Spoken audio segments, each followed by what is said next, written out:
Good morning, boys and girls. We're on chapters 7 and 8 of our novel, The Absent Author by Ron Roy. Let's see what's going to happen today.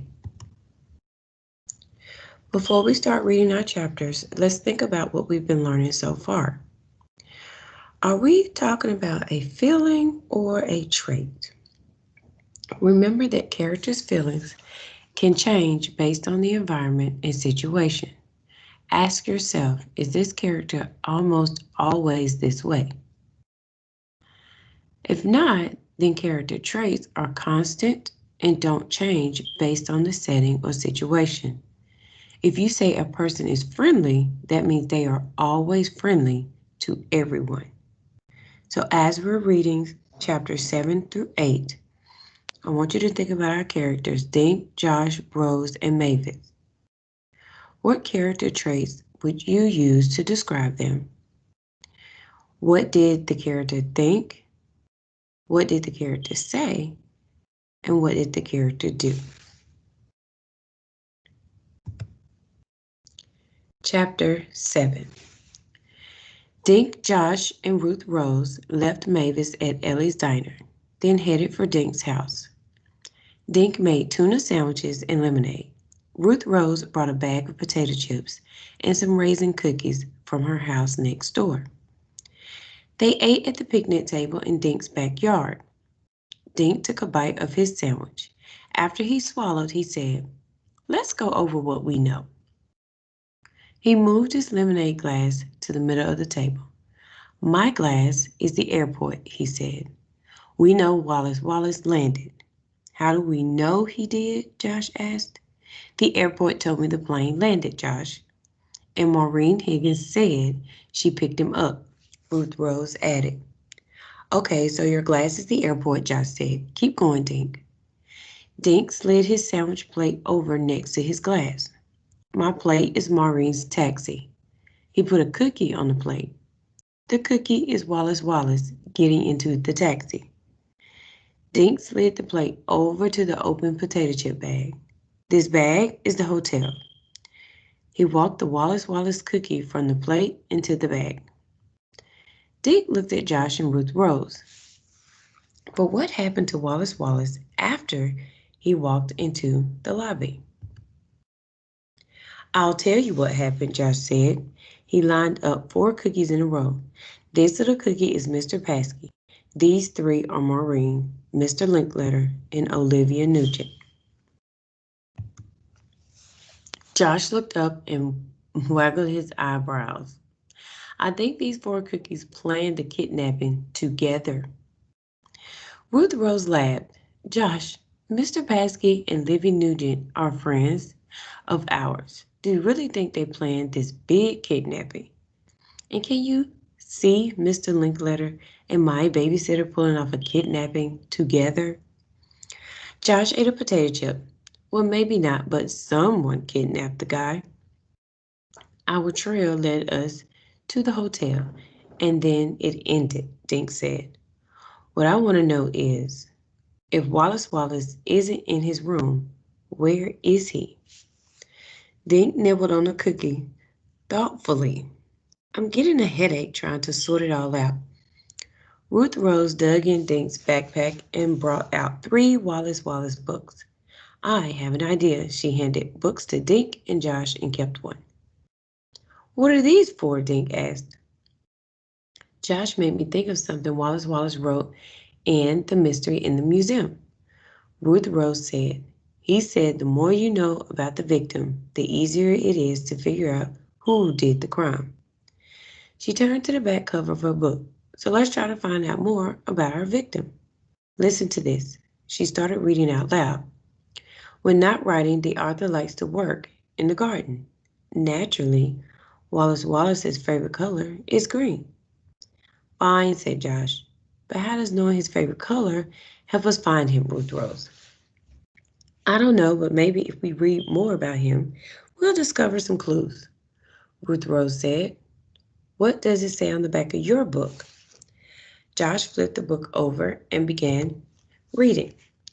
"Wallace Wallace lives in a castle called Moose Manor. He looked up. We already knew he lived in a castle. I don't see any clues yet, you guys. Ruth Rose stared at Josh. You know, something is bugging me, but I can't figure out what it is. Something someone said today, maybe. She shook her head. Anyway, read yours, Dink. Dink read from the back cover of his book. Wallace Wallace gives money from writing books to help preserve the wild animals that live in Maine. Okay, he gives money away to save animals, lives in a castle, and grows a bunch of green stuff, Josh said, counting on his fingers. Still no clues. Josh took another cookie. But I just thought of something. He began slowly munching on the cookie. Dink raised his eyebrows. Are you going to tell us, Josh? Well, I was thinking about room 302. Remember someone signed the register right after Wallace Wallace checked into room 303? And the signature was all smudged?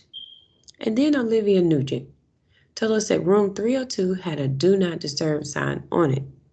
Ruth Rose interrupted. Livy never went into that room at all. Just then, Dink's mother drove up the driveway. She got out of the car, waved, and started walking toward the picnic table. Oh no, Dink said. If my mom finds out I'm trying to find a kidnapper, she won't let me out of the house. Don't say anything, okay? Can't I even say hi? Josh asked. Dink threw a potato chip at Josh. Say hi, then shut up about you know what. Hi, Miss Duncan, Josh said, sliding a look at Dink. Hi, kids. How was the book signing? Tell me all about Wallace Wallace, Dink. Is he as wonderful as you expected? Dink stared at his mother. He didn't want to lie, but if he told her the truth, she wouldn't let him keep looking for Wallace Wallace. And Dink had a sudden feeling that they were very close to finding him. We can't stop now, he thought. He looked at his mother and grinned stupidly. Dink, honey, why is your mouth open? He closed his mouth. Think, Dink, he ordered himself. Suddenly, Josh knocked over his lemonade glass. The sticky, cold liquid spilled into Dink's lap. Dink let out a yowl and jumped up. Sheesh, sorry, said Josh. Paper towels to the rescue. Dink's mother ran toward the house. Good thinking, Josh, Dink said, wiping all his wet wiping at his wet jeans. But did you have to spill it on me? You had the whole yard, Josh grinned. Some people are never satisfied. I got you out of hot water, didn't I? Right into cold lemonade, Ruth Rose said. Dink blotted his jeans with a handful of paper napkins. Come on, let's go meet Mavis before my mom comes back. There's something weird happening on the third floor of the Shangri-La. Chapter 8. Dink's jeans were nearly dry by the time they reached the hotel. Mavis was waiting out front. How was your lunch? She asked timidly. Fine, thanks, Dink said. We talked it over, and we think there's something fishy going on the third floor of this hotel. Suddenly, Mavis began coughing. She held up her scarf in front of her mouth. Dink noticed that the letters on the scarf were tiny M's. Are you okay? He asked. Should I run in and get you some water? Asked Josh. Mavis took off her glasses and shook her head. No, I'm fine, thank you. Dear me, I don't know what happened. Now, what were you saying about the third floor? We think Wallace Wallace may be up there, Ruth Rose said. She reminded Mavis about the smudge signature for room 302 and the do not disturb sign on the door. Mavis replaced her eyeglasses. Mercy, what do you think we should do? Follow me, Dink said. For the second time, they all trooped into the hotel lobby. Mr. Linkletter watched them from behind the counter. Hi, Dink said. Remember us? Vividly, Mr. Linkletter said. Wallace Wallace checked into room 303, right? That is correct, said Mr. Linkletter. Well, We talked to the maid who cleaned that room, Dink went on. She told us no one slept in it. You spoke to Olivia Nugent? When? How? We have our ways, Josh said. So, Dink went on. We think Wallace Wallace disappeared right here in this hotel. And Wallace Wallace is a very famous writer, Ruth Rose reminded Mr. Linkletter. Millions of kids are waiting to read his next book, she added sweetly. Mr. Linkletter's sad eyes grew large. He swallowed, and his Adam's apple bobbed up and down. He rubbed his forehead as though he had a headache. Then Dink told Mr. Linkletter about room 302. Miss Nugent said there was a do not disturb sign on the door. Ruth Rose pointed to the register. See, the signature is all smudged. We think the kidnappers are hiding Wallace Wallace in that room, Josh said. At the word kidnappers, Mr. Linkletter closed his eyes. He opened a drawer, took out a bottle of headache pills, and put one on his tongue. Just to be on the safe side, perhaps we should check both rooms, Mr. Linkletter, Mavis said quietly. It'll just take a minute, Dink said. Mr. Linkletter let out a big sigh. Very well, but this is most unusual. Things run very smoothly at the Shangri-La. They all got into the elevator. No one spoke. Dink watched Mr. Linkletter jiggling his bunch of keys. Mr. Linkletter kept his eyes on the little arrow telling them which floor they were on. The elevator door opened on the third floor. Mr. Linkletter unlocked room 303. Most unusual, he muttered. The room was empty and spotlessly clean. Strange, very strange, Mr. Linkletter said. They moved to room 302, where a do not disturb sign still hung on the doorknob. Mr. Linkletter knocked. They all leaned toward the door. Listen, I hear a voice, Josh said.